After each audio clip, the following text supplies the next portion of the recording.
বাংলাদেশের বিনোদন অঙ্গনের অন্যতম প্রতীক্ষিত আয়োজন মেরিল প্রথম আলো পুরস্কার 2025 অনুষ্ঠিত হয়েছে।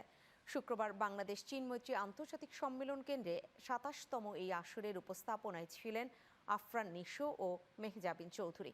অনুষ্ঠানে স্কয়ার টয়লেট্রিজ লিমিটেড এর প্রধান নির্বাহী কর্মকর্তা মালিক মোহাম্মদ সাইদ, ব্যবস্থাপনা পরিচালক অঞ্জন চৌধুরী এবং প্রথম আলোর সম্পাদক মতিউর রহমান সহ আরও অনেকেই উপস্থিত ছিলেন। এবছর সেরা অভিনেতা আফরান নিশো, সেরা অভিনেত্রী তমা মির্জা এবং সেরা নবীন অভিনয় শিল্পী হয়েছেন শাম্মী ইসলাম নীলা। এছাড়া আজীবন সম্মাননা পান বরেণ্য অভিনেতা এম এ আলমগীর।